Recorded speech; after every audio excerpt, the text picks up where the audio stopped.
Hello friends, Denny Pruto here with a lesson from the Westminster Shorter Catechism. This time we're looking at questions and answers 8 and 9. Question 8 reads, "How doth God execute his decrees?" Answer, God executeth his decrees in the works of creation and providence. In other words, God has a plan, and God's plan is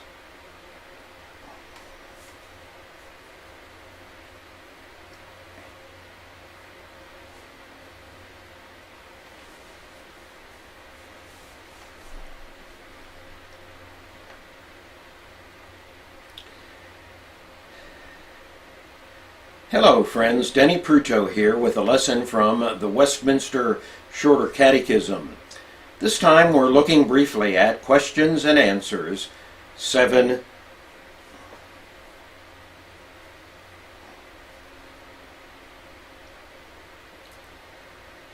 Hello friends, Denny Pruto here with a lesson from Westminster Shorter Catechism, questions and answers 8 and 9. Question 8 reads as follows, "How doth God execute his decrees?"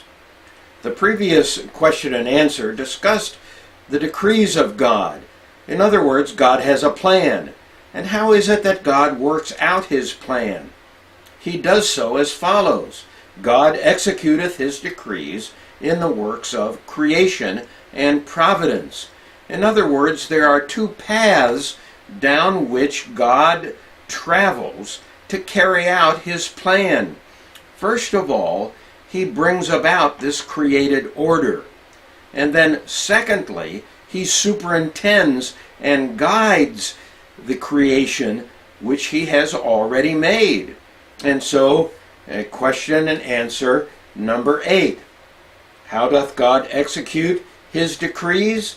God executeth his decrees in the works of creation and providence. The proof texts are as follows.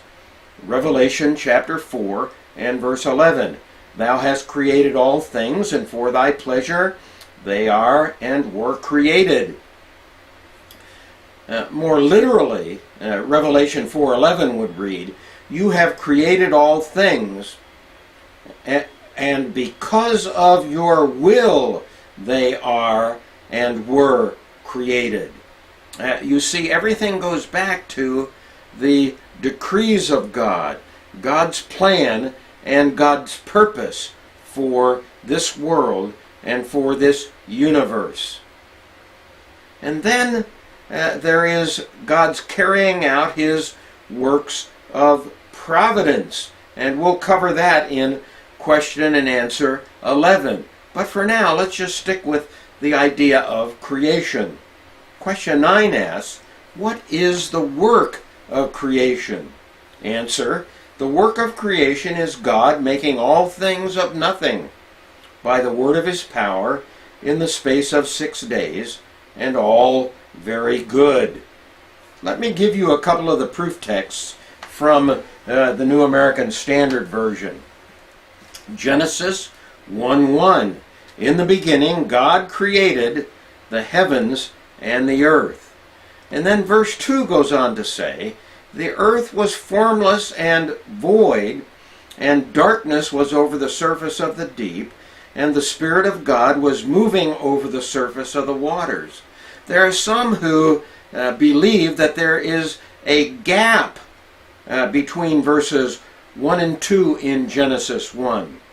But Genesis 1:1 is actually a summary statement. In the beginning, God created the heavens and the earth. In other words, God created all that we see in this universe, from that which we see under the rocks that are on the earth to that which we see in the heavens, which are around us and above us, as far as we can see through the strongest telescopes. God created everything in the heavens and the earth. And we would guess, would we not, that this would include all of the spiritual beings, the angels, and those angels that subsequently fell away from God and away from God's purposes are included in this statement in Genesis 1:1. And then Genesis chapter 1 verse 2 narrows the scope of thought. Understand that this is the case. Genesis 1:2 narrows the scope of thought down to the world itself and the earth. You see, now the focus of things becomes this planet Earth. And the earth was formless and void, and darkness was over the surface of the deep, and the Spirit of God was moving over the surface of the waters. God's desire was to form a planet that was habitable for his creatures. And so verse 1 has the entire universe in mind, and verse 2 comes down and narrows the focus to the earth itself. And now God, after having created all of the universe, concentrates in Genesis 1 on this world in which we live. And so the remainder of the chapter.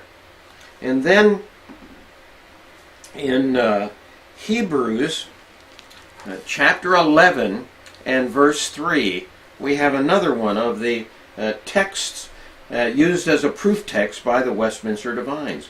By faith we understand that the worlds were prepared by the word of God, so that what is seen was not made out of things which are visible. Listen again to the Catechism. The work of creation is God making all things of nothing by the word of his power. The little phrase, all things of nothing, means that God did not make this created order out of pre-existent matter, that there was not some form of matter that already existed, out of which God formed this created order and subsequently formed the world. No, this is not the case. Listen again to Hebrews 11:3. By faith we understand that the worlds were prepared by the word of God, that this created world came out of God, who existed before all things, and God spoke this world into existence. When you go back to Genesis chapter 1, verse 3 says, then God said, let there be light, and there was light. Well, Hebrews chapter 11 and verse 3 adds to the idea here that in the beginning God spoke and brought this created order into being, and then began to operate more specifically on the earth itself. Now there's another thing that emerges as we look at the Catechism. The work of creation is God making all things of nothing, that is, by the word of his power. God did not create things, I repeat again, out of some pre-existent matter, by the word of his power, in the space of 6 days. In the space of 6 days. Well, as you read Genesis 1, Genesis chapter 1 and verse 5 says, God called the light day, and the darkness he called night, and there was evening and there was morning, one day. In context, the idea of one day means one 24-hour day. And when you get down to the 6th day, it's the same. It was the 24-hour day. This is the common understanding of the Hebrew word for day. And then the commandment, the fourth commandment, I would remind you, says that you are not to work on the seventh day. That the seventh day is reserved for worship and for a study of the Word of God. Remember the Sabbath day to keep it holy. Yes, this was part of the first week, the Sabbath day. And the Sabbath day is a 24-hour day. And so we understand that each of these days of creation were 24-hour days. But there is an argument against this. In chapter 2 and verse 4 of Genesis it says, "This is the account of the heavens and the earth when they were created, in the day that the Lord made earth and heaven." In other words, in Genesis chapter 2 and verse 4, the word day is used in a little bit different way. It's used to encompass the whole week of creation, to refer to the whole week of creation. In the day that the Lord made the heavens and the earth. That is, in the time that the Lord made the heavens and the earth. But in Genesis 1, be reminded of the fact that the word day, the Hebrew word day, is most commonly understood to refer to a 24-hour day. Now, let me give you one other thing here as we're talking about creation. A while back I was reading in Calvin's sermons on Genesis, and early on in his sermons on Genesis, Calvin makes this statement with regard to creation. He says, "Now in the first place, if men wish to cling to their knowledge and judgment, it will be incredible to them that the world was created 6,000 years ago." What? 6,000 years ago? It seems that Calvin was a proponent of what we would now call the young earth position, taking a position counter to evolution, and the world being tens of thousands, hundreds of thousands, and even millions of years old.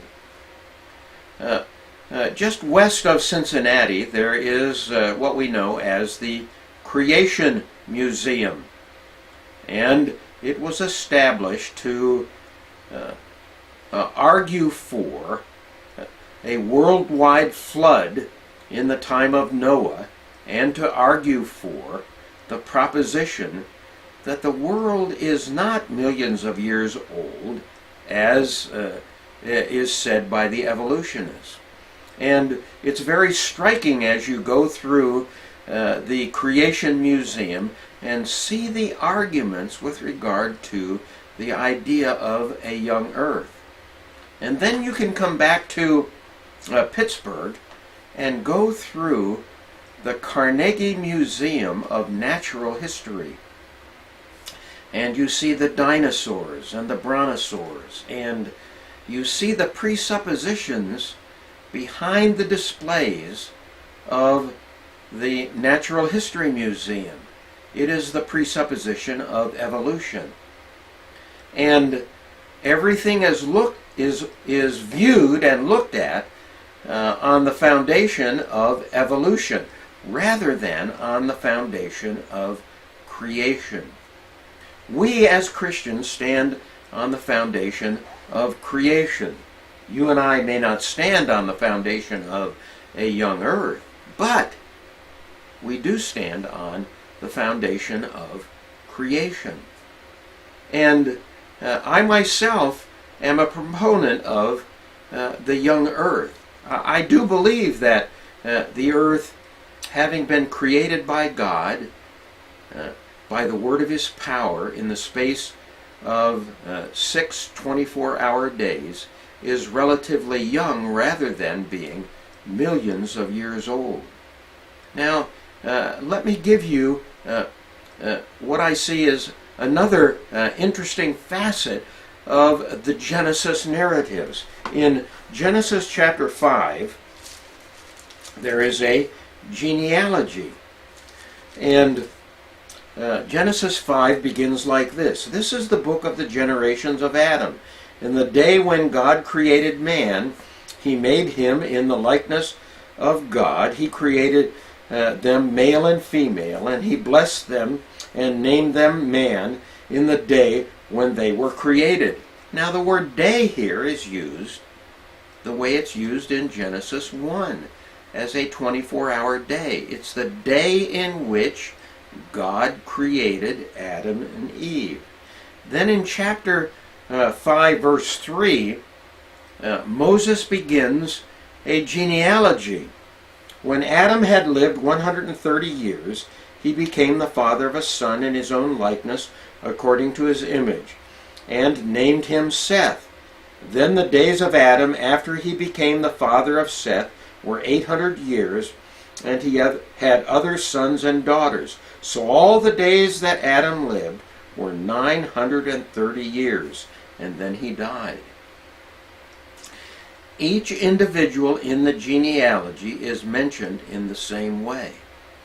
That as Adam lived so many years and begat Seth, and he lived so many years after Seth, and then he died, and the total length of his life was so much. And in this case, 930 years.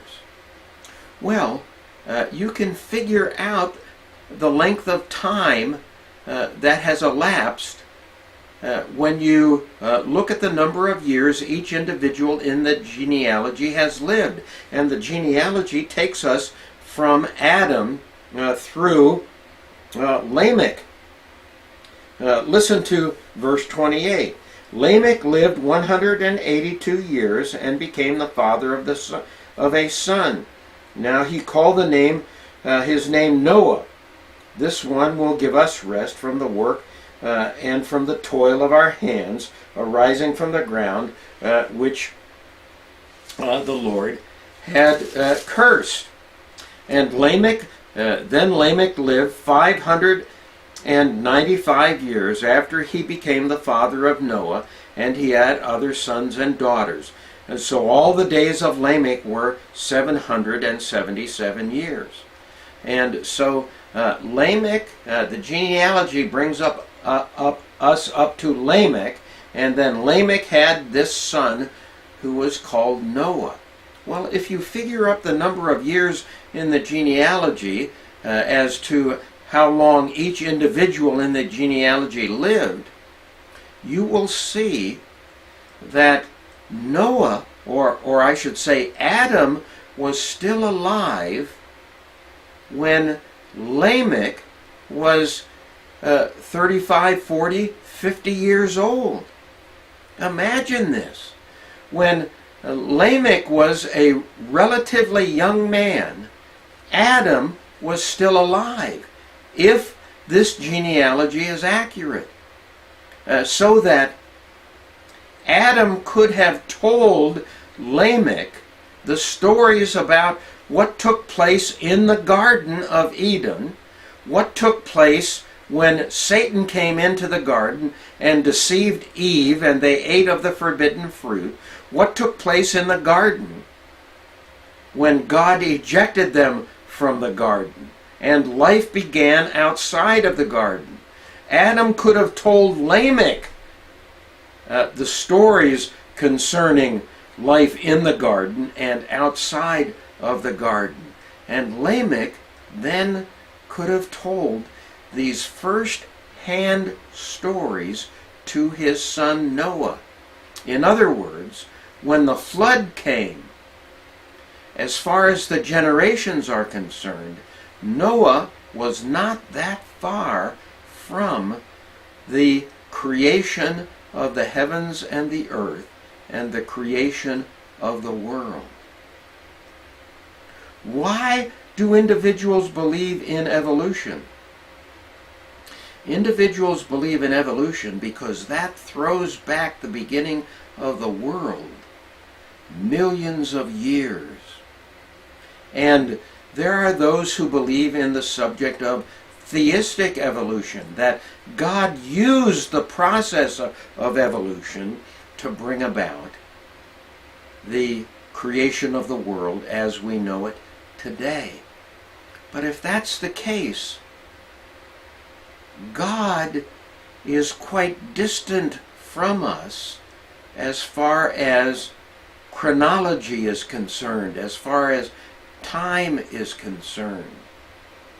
But if God created the heavens and the earth thousands of years ago, rather than tens of thousands of years ago, or millions of years ago, this brings the creation of the world quite close to you and me, and it brings God Himself quite close to you and me.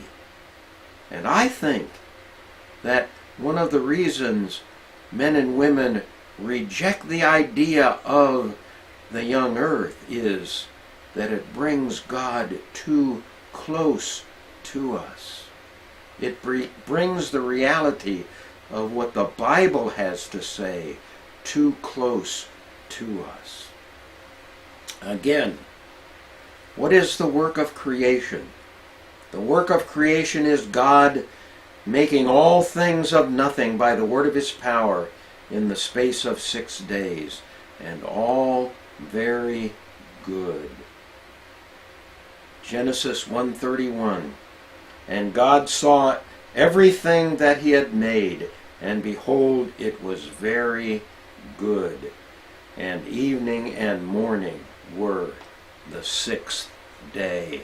And then God rested, and God sanctified the Sabbath.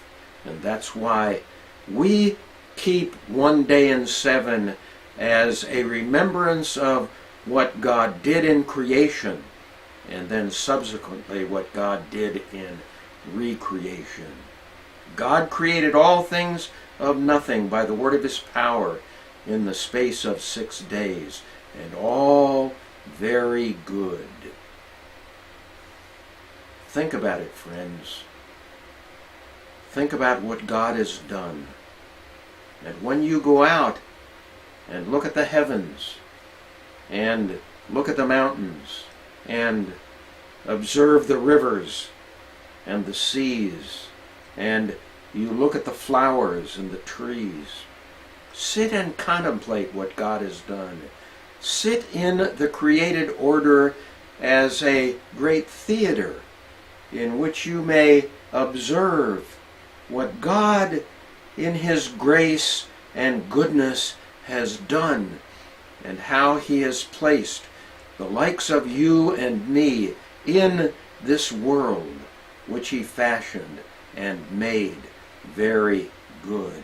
And you will realize that God is not far away, as some would suppose. No, God is not far away. He is quite close. And since this is the case, we ought to worship Him. You and I ought to worship Him and give Him glory and exalt Him because of the created order in which He has placed us and which He has made. Thanks for listening.